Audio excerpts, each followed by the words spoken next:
Assalamualaikum warahmatullahi wabarakatuh. Kami dari kelompok 12 akan memaparkan hasil kerja mengenai teori konstruksi sosial. Sebelumnya, saya akan memperkenalkan anggota kelompok 12. Ada Mahardini Anggun, Miftahul Umi, dan saya sendiri, Sendyoki. Konsep teori konstruksi sosial. Teori konstruksi sosial adalah sebuah teori sosiologi kontemporer yang dicetuskan oleh Peter L. Berger dan Thomas Luhmann. Dalam menjelaskan paradigma konstruktif, realitas sosial adalah konstruksi sosial yang diciptakan oleh individu. Individu sendiri adalah manusia bebas yang saling menjalin hubungan antara manusia dengan yang lain. Istilah konstruksi sosial atau realitas diartikan sebagai proses sosial melalui tindak dan interaksi di mana individu menciptakan secara terus-menerus suatu realitas yang dimiliki dan dialami bersama secara subjektif. Dalam sejarahnya, konstruksi sosial berawal dari filsafat konstruktivisme yang dimulai dari gagasan konstruktif kognitif. Gagasan pokok konstruktivisme telah dikemukakan oleh Giambattista Vico, seorang epistemologi dari Italia. Dalam aliran filsafat, gagasan konstruktivisme telah muncul sejak Socrates menemukan jiwa dalam tubuh manusia, sejak Plato menemukan akal budi. Gagasan tersebut semakin lebih konkret lagi setelah Aristoteles mengenalkan istilah informasi, relasi, individu, substansi, materi, esensi, dan sebagainya. Ada beberapa asumsi dasar mengenai teori konstruksi sosial menurut Berger dan Luhmann. Yang pertama, realitas merupakan hasil ciptaan manusia kreatif melalui kekuatan konstruksi sosial terhadap dunia sosial di sekelilingnya. Jadi, apa yang kita temukan atau semua realitas yang ada di dunia ini, menurut teori ini adalah hasil dari konstruksi manusia. Selanjutnya, ada hubungan antara pemikiran manusia dan konteks sosial tempat pemikiran itu timbul, itu bersifat berkembang dan dilembagakan. Berger dan Luhmann berpandangan bahwa kenyataan itu dibangun secara sosial, sehingga sosiologi pengetahuan harus dapat menganalisis proses terjadinya hal tersebut. Dalam konstruksi sosial Berger, manusia itu dipandang sebagai pencipta kenyataan sosial yang objektif melalui proses eksternalisasi. Sebagaimana kenyataan objektif itu dapat mempengaruhi kembali manusia melalui proses internalisasi. Yang ketiga, ada kehidupan masyarakat itu dikonstruksi secara terus-menerus.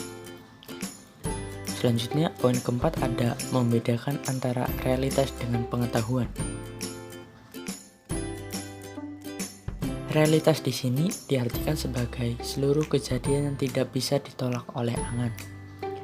Kejadian tersebut adalah bentuk dari tindakan sosial yang berdampak terhadap subjek individu maupun lingkungannya. Sementara itu, pengetahuan didefinisikan sebagai kepastian bahwa realitas itu nyata dan memiliki karakteristik yang spesifik. Proses konstruksi dari perspektif teori Berger dan Luhmann. Proses konstruksinya, jika dilihat dari perspektif teori Berger dan Luhmann, berlangsung melalui interaksi sosial yang dialektis dari tiga bentuk realitas yang menjadi entry konsep.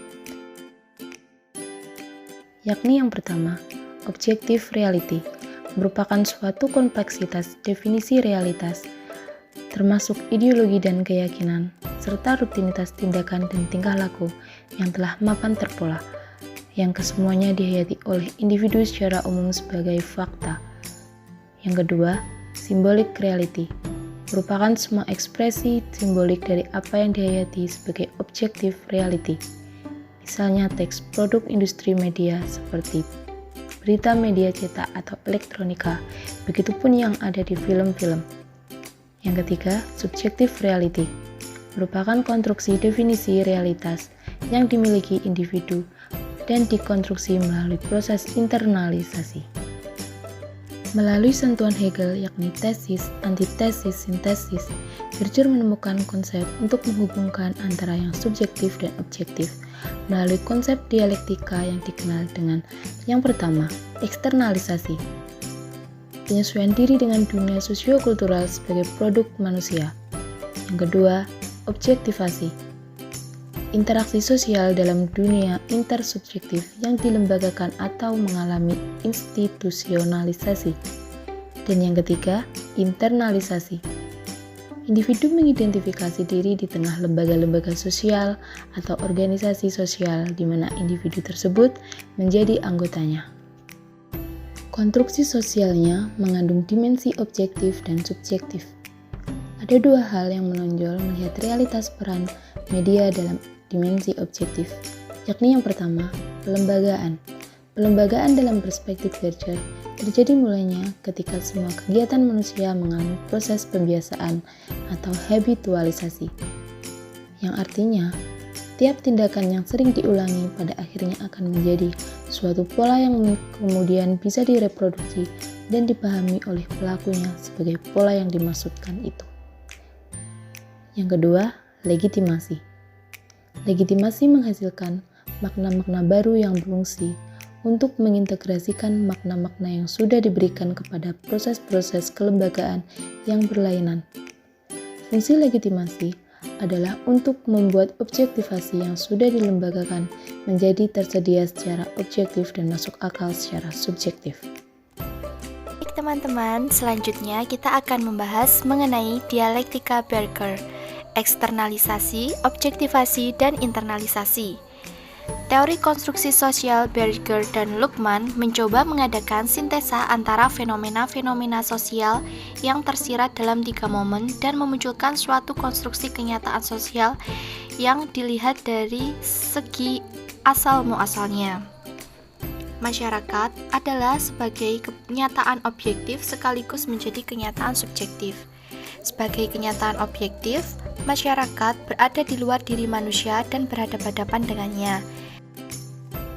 Sedangkan sebagai kenyataan subjektif, individu berada di dalam masyarakat itu sebagai bagian yang tak terpisahkan. Dengan kata lain, bahwa individu adalah pembentuk masyarakat dan masyarakat adalah pembentuk individu. Kenyataan atau realitas sosial itu bersifat ganda dan bukan tunggal, yaitu kenyataan subjektif dan objektif.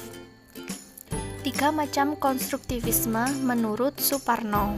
Yang pertama yaitu konstruktivisme radikal, diartikan sebagai suatu yang hanya dapat mengakui apa yang dibentuk oleh pikiran kita. Bentuk itu tidak selalu representasi dunia nyata. Kaum konstruktivisme radikal mengesampingkan hubungan antara pengetahuan dan kenyataan sebagai suatu kriteria kebenaran. Yang kedua, realisme hipotesis.